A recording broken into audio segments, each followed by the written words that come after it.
The jungle planet X427 exhaled heat like a living thing, its air thick with the scent of rotting vegetation and iron-rich blood. From the observation deck of the Imperial science vessel, Omniscient, Captain Vexis Talor watched the feed from the surface with detached disdain, her four-fingered hands clasped behind her carapaced back.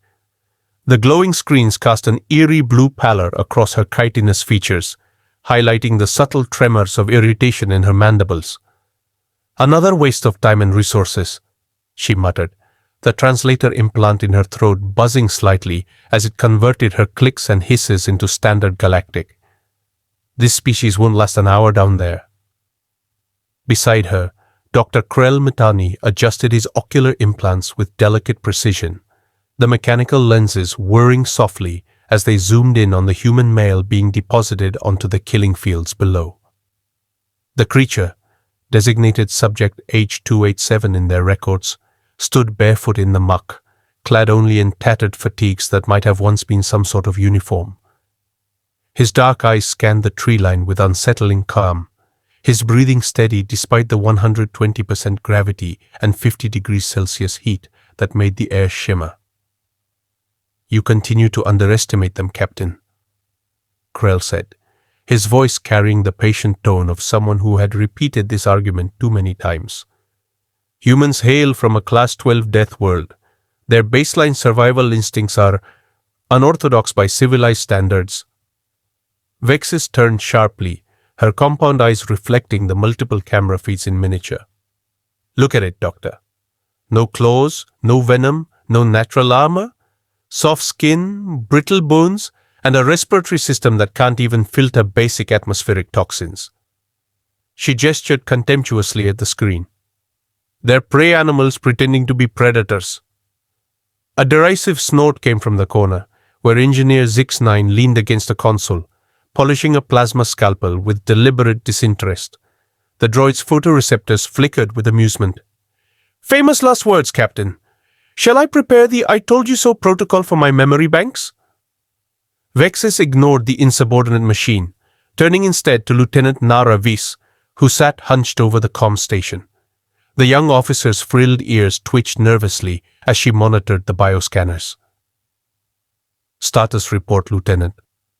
Nara hesitated, her fingers hovering over the holographic display.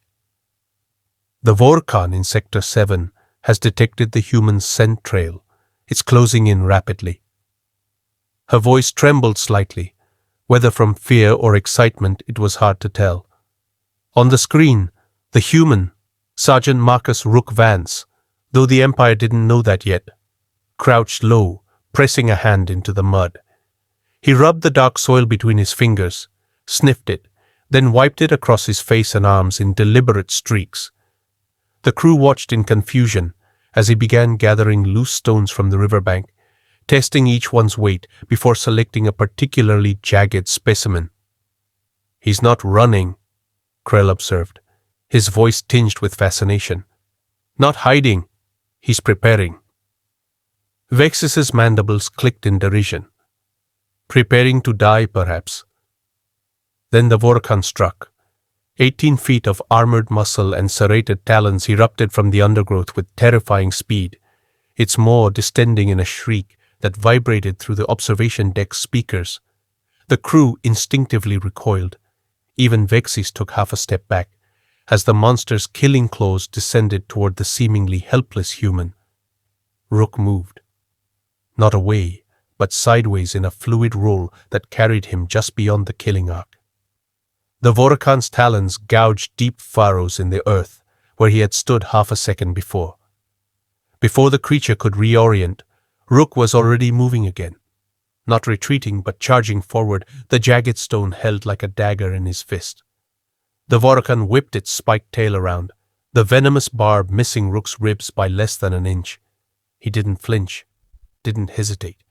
With a grunt of effort, he jumped onto the monster's descending forearm, using its own momentum to carry him upward, and drove the rock into its left eye with the precision of a surgeon. The observation deck erupted in gasps. The beast convulsed violently, its roar cutting off in a wet gurgle as Rook twisted the stone deeper, his muscles straining against the creature's thrashing. For one horrifying, mesmerizing heartbeat, the two were locked in grotesque intimacy, predator and prey, roles reversed in the most fundamental way possible. Then, with a final, sickening crunch, the Vorakan collapsed, its massive body shaking the ground as it fell. Silence filled the observation deck, broken only by the static hum of the surveillance equipment. Krell was the first to speak, his voice hushed with awe. "Did he just kill a fully grown Class 12 apex predator with a goddamned rock?" Zix-9 finished, tilting its head in a disturbingly human gesture of disbelief. Yes, he most certainly did. Vexis's carapace darkened with fury, her claws leaving faint scratches on the console as she gripped it. This is a fluke. There must be some malfunction in the creature's neural wiring. No soft-bodied mammal could... Nara, however, wasn't listening to the captain's protests. The young lieutenant stared at the feed with something like reverence, her frills flushing a deep violet. On the screen, Rook wiped gore from his face with the back of his hand, then knelt beside the massive corpse. With methodical brutality, he wrenched free one of the creature's foot-long talons and tested its edge against his thumb. A slow, satisfied smile spread across his face. He was arming himself. Krell leaned forward, his ocular implants whirring as they recorded every movement. "Captain, we need to immediately reassess our parameters. This isn't luck, it's strategy. Observe how he's..." "Enough!" Vexis slammed a clawed fist onto the console, cracking the reinforced glass surface. "Deploy the second specimen from holding pen Delta. Let's see how your precious human fares against two of them." As the crew scrambled to comply, Zix-9 murmured loud enough for everyone to hear. "Ah, the Imperial scientific method in action. If at first the human doesn't die, throw progressively larger monsters at it, until statistical probability is satisfied." Nara bit back an entirely inappropriate laugh, then froze as Rook's head suddenly snapped up, not toward the jungle where the new threat would emerge, but directly at the hidden camera embedded in a nearby tree. As if he knew exactly where it was, as if he'd known all along.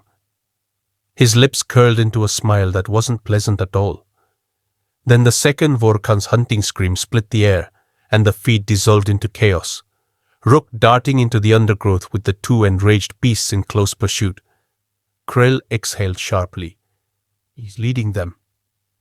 Vexus hissed, her spiracles flaring. "Leading them where?"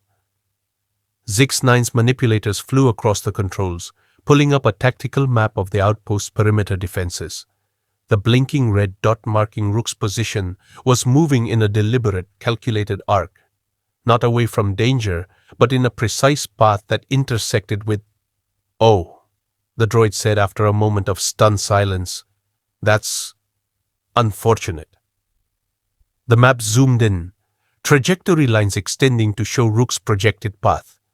Straight through the predator breeding grounds, straight through the automated defense perimeter, straight toward them.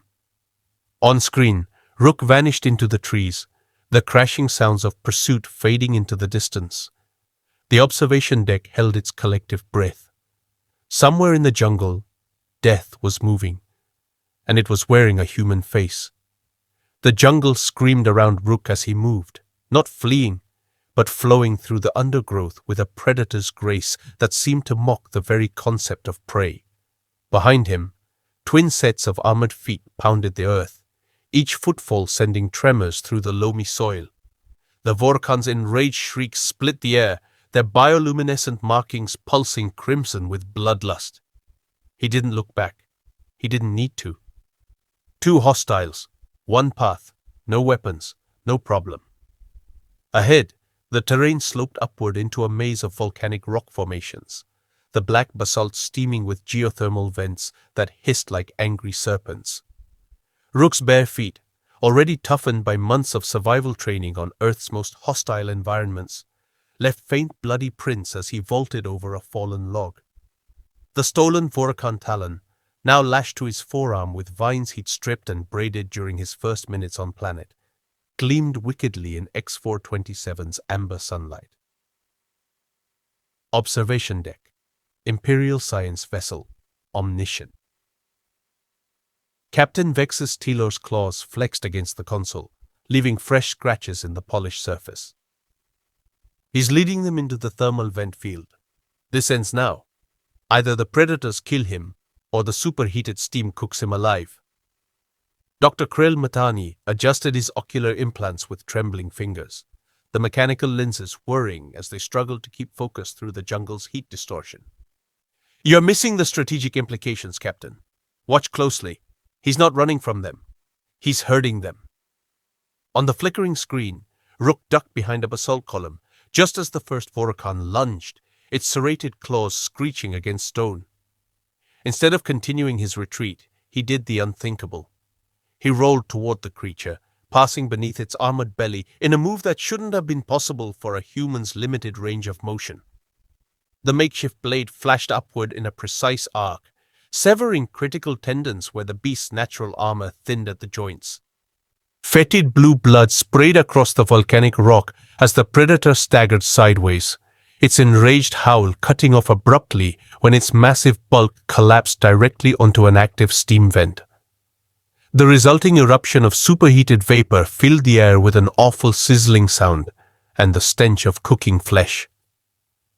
Lieutenant Naravis clapped a hand over her mouth, her frilled ears flattening against her skull. By the 7 moons, he used the environment itself as a weapon. Zix-9's photoreceptors flickered through several emotional wavelengths before settling on something resembling horrified admiration. This is why humans terrify me. They don't just fight unfair, they redefine what fair even means in combat. The second Vorkan, now alone, circled more cautiously, its bioluminescence shifting to wary yellow. Rook backed toward a narrow crevice in the rock face, never taking his eyes off the creature as he raised his free hand in a gesture the Imperials didn't recognize. Middle finger extended upward in perfect defiance. Vexus's mandibles twitched in confusion. What is that primitive gesture? Krell coughed into his fist, suddenly fascinated by his console readouts. Historical records suggest it's an ancient human insult, Captain, dating back to their, pre-spaceflight era. The remaining Vorkan, provoked beyond reason by the gesture, or perhaps simply sensing its prey's momentary distraction, charged with a ground-shaking roar. Rook waited until the last possible microsecond before twisting his body sideways into the crevice, a space far too narrow for the massive predator. The beast realized its mistake too late, wedging itself hopelessly halfway through the gap. Rook emerged from the other side of the rock formation like a specter of death, his improvised weapon finding the exact weak point in the creature's spinal armor. The killing strike was delivered with such clinical precision that several of the Imperial science staff gasped. For 3 heartbeats, the jungle fell silent. Then, from the blood-soaked battlefield, Rook turned his sweat-streaked face toward the hidden camera once more. His chest heaved with exertion, his knuckles whitened around his gore-slicked weapon, and his eyes, those unnervingly calm human eyes, locked onto the lens with unsettling awareness. And he winked. The observation deck's silence shattered as alarms blared to life in a cascading wave of synthetic panic. Captain Vexus Telor's carapace flushed dark crimson, the pigment spreading across her exoskeleton like spilled ink as she spun toward the primary security feed. The human, Subject H287, though she was beginning to hate their clinical designation system, was gone. Only steaming predator corpses and blood-slicked volcanic rock marked where he'd stood moments before, that infuriating wink still burning in her compound vision. "Track him!" she snarled, her mandibles clicking so violently the translator implant stuttered. "I want every sensor on this ship focused on—" Zix-9's manipulators were already dancing across the console in a blur of motion, attempting to— Oh! The feed flickered, resolving into a blur of motion near perimeter sector 4. The droid's vocal modulator flattened in disbelief. "He's moving at approximately 22 kilometers per hour uphill through razorvine thickets, in 120% standard gravity. A mechanical pause. That's biologically improbable for any species outside of Jingji-Leiji-Yin Gaizauti. Nara's frilled ears twitched as she cross-referenced the thermal scans. The geothermal vents. He's using the steam clouds to mask his heat signature. Every time a vent erupts, he moves. Her fingers trembled over the controls. It's like he mapped their eruption cycles within minutes of arriving. The jungle perimeter cameras struggled to maintain focus through the billowing steam. Between the swirling vapor curtains, glimpses of the human emerged, a shadow among shadows. Rook crouched low near a cluster of basalt pillars, his improvised weapon now honed to a razor's edge against volcanic glass. His eyes tracked the automated turret's patrol pattern with terrifying focus, muscles coiled like springs beneath sweat-slick skin. Krell's ocular implants whirred as they compensated for the thermal interference. Remarkable. He's not just hiding in the steam, he's using it as tactical cover. Watch how he times his movements to coincide with the largest eruptions. The scientist's voice trembled with something dangerously close to admiration. The thermal bloom completely obscures him from our scanners. Vexis slammed a clawed fist onto the command console, cracking the reinforced polymer surface. "Seal the perimeter! Activate all defense protocols!" The order came 3 seconds too late. Rook emerged from a rolling bank of superheated vapor like some ancient war deity, his body a study in controlled violence. In one fluid motion, he hurled the sharpened talon with terrifying precision. The improvised projectile found its mark, wedging perfectly into the turret's cooling vent. For one breathless moment, nothing happened. Then the weapon's barrel began glowing cherry red, its internal safety screaming as plasma containment failed. The explosion lit up the jungle in a shower of white-hot sparks and molten metal. Zix-9's photoreceptors dimmed to a stunned pale blue. He just turned a 200,000 credit Mark 7 defense turret into scrap metal. A mechanical sigh. With a boon. Inside the outpost's maintenance corridors, Rook moved with predatory silence. The stolen access codes from Private Jax's neural implant, extracted during their brief conversation, granted him surprising freedom. He paused at a junction, listening to the approaching footsteps of a patrol. The human did something then that no Galactic Empire tactical algorithm could have predicted. He climbed. Fingers finding purchase in conduit gaps, muscles straining, he pressed himself against the ceiling just as the guards passed beneath. Nara watched the security feed with widening eyes. He's not just infiltrating, he's rewriting our security protocols in real time. Her voice dropped to a whisper. No species adapts this quickly. The final obstacle stood between Rook and the observation deck, a biometric scanner keyed to Imperial DNA signatures. The human studied it for exactly 1.8 seconds before ripping open a wall panel. His hands moved with terrifying certainty as he cross-wired the system, bypassing security with a stolen maintenance chip and what appeared to be a strip of conductive fabric torn from his own clothing. Zix-9 projected a holographic schematic showing Rook's progress. The path was horrifyingly direct, a straight line to the command center. "Captain, I strongly suggest we—" The explosion tore through the reinforced doors before the droid could finish. Smoke and sparks billowed inward as the mangled security hatch collapsed from its frame. Through the acrid haze, a silhouette emerged, broad-shouldered, moving with that same terrifying economy of motion. Rook stepped into the observation deck, the stolen pulse rifle held loosely at his side. His breathing was steady despite the blood streaking his arms, the burns along his knuckles. That same infuriating grin split his face as he took in the stunned Imperial crew. "Miss me." The rifle's power cell hit the deck with a thud, deliberately ejected. A challenge, an invitation. Silence stretched like a live wire. Then every alarm in the outpost screamed to life as the jungle's apex predators, drawn by the explosions and blood scent, began converging on their location. The observation deck's emergency lights bathed everything in pulsing crimson as proximity alarms wailed through the confined space.